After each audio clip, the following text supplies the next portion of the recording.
E aí, pessoal, tudo bem? Titio manda aqui. Gostaria de lembrar a todos que este canal apenas agrega fanfics e teorias pegas pela net. Elas não são de minha autoria e os links originais para as teorias estarão sempre na descrição. Esta fanfic é apenas para maiores de 18 anos, por conter conteúdo adulto como violência extrema, abuso físico e psicológico. Com vocês devidamente avisados, vamos a esta fanfic chamada Harry Potter, Uma Segunda Chance. A família Greyenders também agradeceu a Harry, com olhares de gratidão. Quando Harry se despediu deles, todos assentiram e acenaram e então Sirius abriu caminho para fora da estação para eles. Harry avistou Neville conversando com sua avó e decidiu ir cumprimentá-los também. Sua familiaridade com Neville pareceu impressionar sua avó e Harry extraiu uma promessa de manter contato e mencionou uma visita, para que a ideia tivesse tempo de se concretizar com ela. E esse foi o fim das apresentações. Logo Harry e Sirius chegaram em casa e ele correu para o porão, onde iniciaria a produção de sua embarcação. Ele não teve muito tempo, porém, já que logo foi chamado para jantar. Como eles mantiveram contato, não havia muito o que colocar em dia, exceto informar seus guardiões sobre os planos de visitar seus amigos. As primeiras semanas passaram rapidamente. Harry precisava garantir mais alguns sites nas propriedades que eles haviam comprado. Harry não gostava da ideia de roubar nem mesmo propriedades abandonadas, mas quando prédios abandonados e ou condenados eram usados, ele realmente não se importava muito. Considerando que eles poderiam usar magia para demolir os locais e reconstruir, ou simplesmente consertar o que estava lá, não havia muito mais para Harry fazer além de se concentrar em seu próprio projeto. Ele convenceu Sirius a ainda pagar pelas propriedades. Considerando o que a demolição custaria normalmente, as propriedades ainda eram bastante baratas. O casco da nave foi facilmente construído, com metal transfigurado e espelhos atuando como janelas, que Sirius comprou em um ferro velho. Usando magia, eles restauraram o metal enferrujado a uma condição primitiva. Transfigurar a nave, que parecia oval, com uma escotilha que se abria verticalmente para baixo, fazendo escadas para entrar quando aberta, era razoavelmente simples. Harry até criou um trem de pouso que podia se retrair.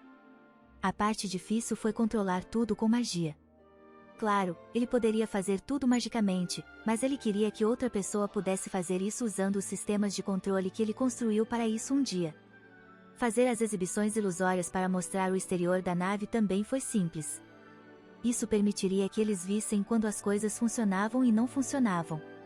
Ele teve que criar um compartimento, onde as coisas pudessem ser colocadas e também serem liberadas.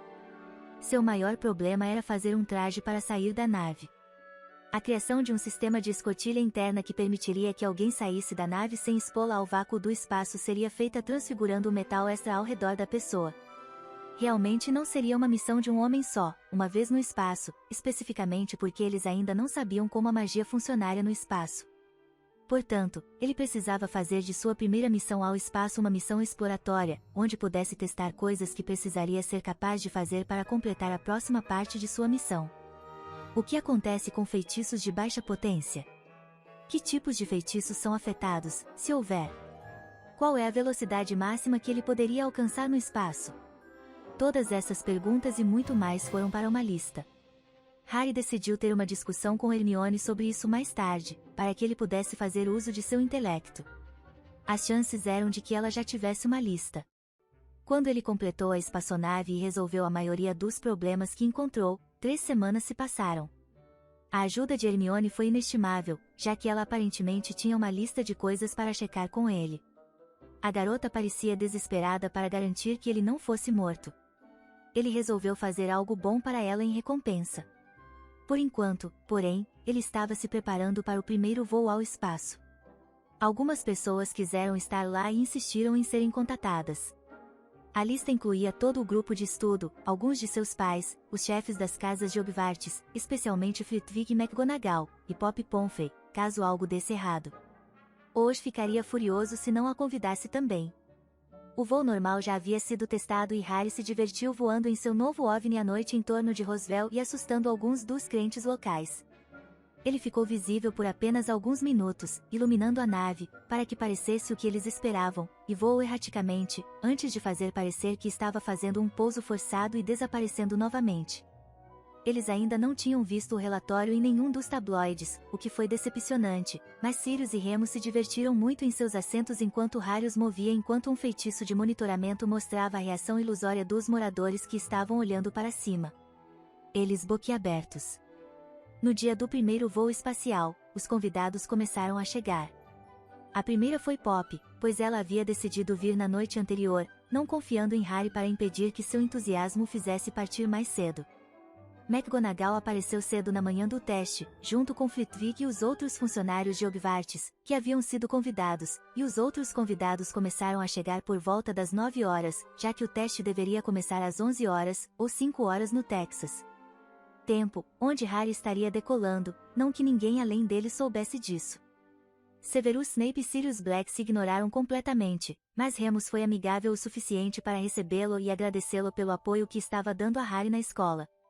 Os próximos a chegar foram Hermione e seus pais, que haviam tirado o dia de folga, não querendo perder a louca proeza.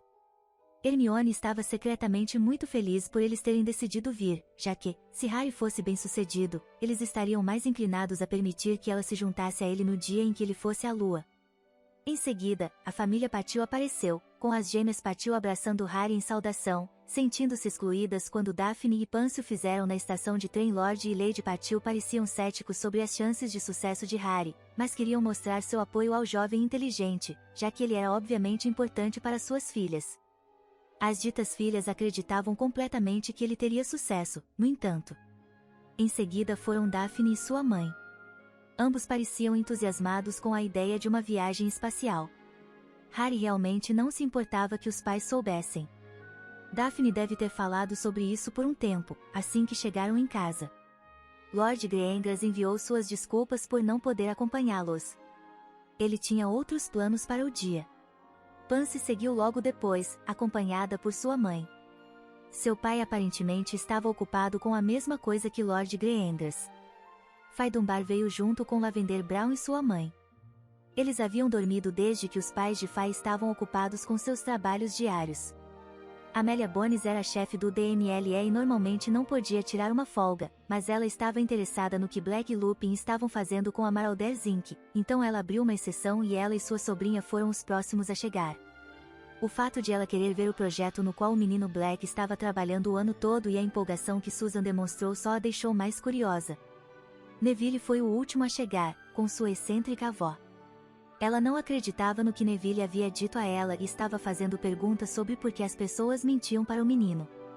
Quando ela teve certeza de que o plano era, na verdade, para Harry fazer um voo para o espaço, seus olhos se arregalaram e ela colocou a mão no ombro de Neville, como se quisesse mantê-lo longe dos loucos.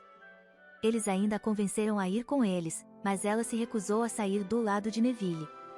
Ele lançou um olhar de desculpas para Harry, que acenou para ele em compreensão. Uma vez que todos estavam reunidos, eles os fizeram entrar em uma sala de estar, que na verdade era uma sala que os transportaria para o local no Texas, onde a espaçonave de Harry estava localizada.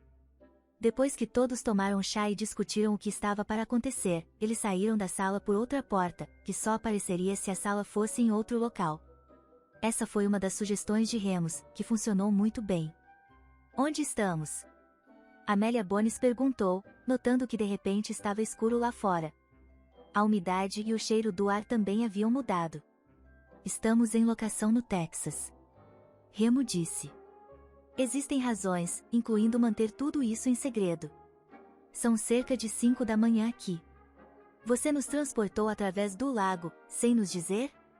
Madame Longbottom perguntou, incrédula.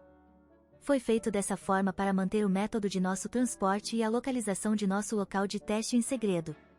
Harry disse. Podemos levá-lo de volta a qualquer momento e garantimos que é seguro aqui. Mas como? Amélia exigiu.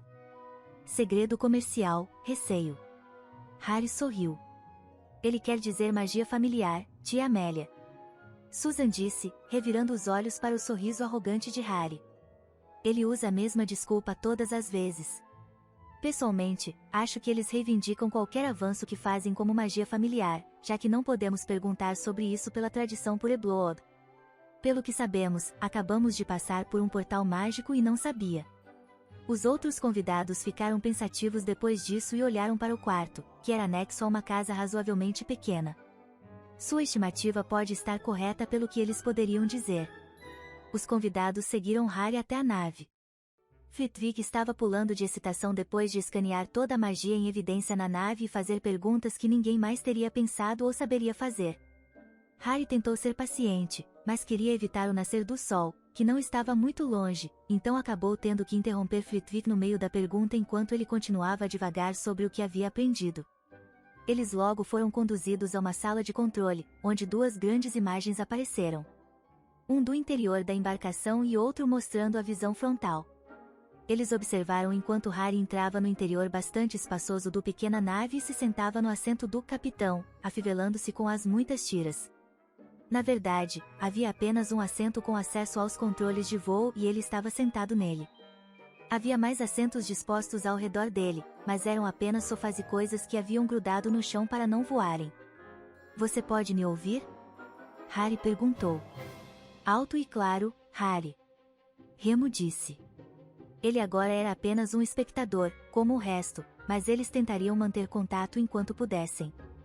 Eles ainda não sabiam como a magia seria afetada no espaço, mas eles tinham backups para tudo e ele e Sirius tinham tudo memorizado, para que pudessem lembrar Harry caso algo desse errado e ele entrasse em pânico. Como você está falando com ele? Perguntou Lady Patil.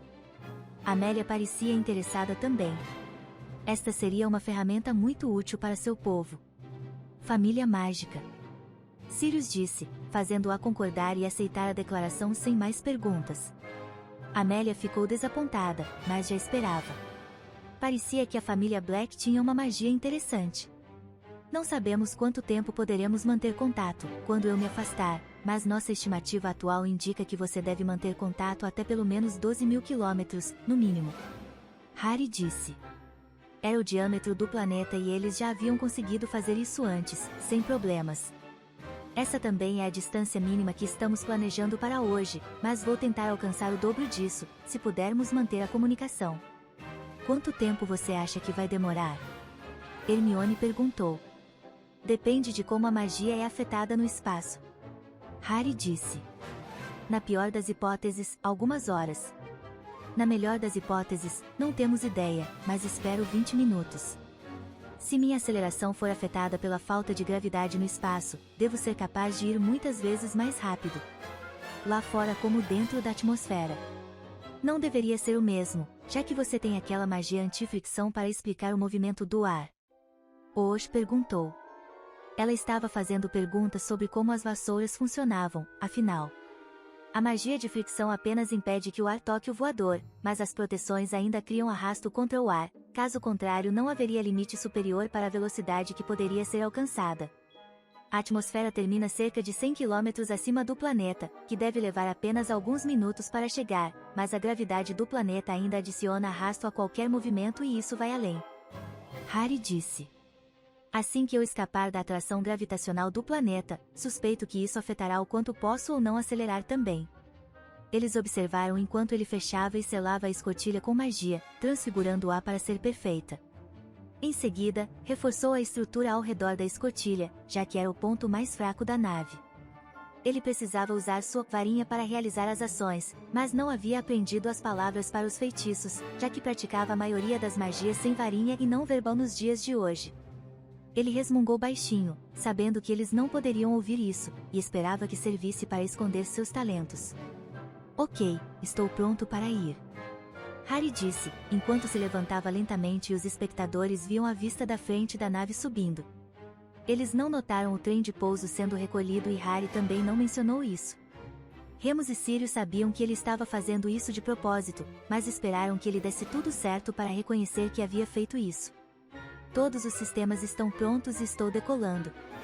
Harry confirmou seu pensamento e ambos suspiraram, pois parecia que Harry estava mantendo tudo em mente.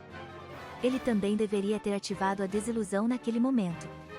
Harry recostou-se e começou a se concentrar nos controles enquanto aumentava a gravidade para frente ao mesmo tempo que acelerava, enquanto monitorava o estresse nas proteções que protegeriam do vento. Os espectadores não podiam ver o velocímetro, nem faria sentido para eles, mas Harry relatou de qualquer maneira. Velocidade máxima alcançada em Mach 6. Ele pronunciou. Mach 6? Osh perguntou. 6 vezes a velocidade do som. São mais de 7.000 km por hora. Hermione disse, enquanto observava nervosamente.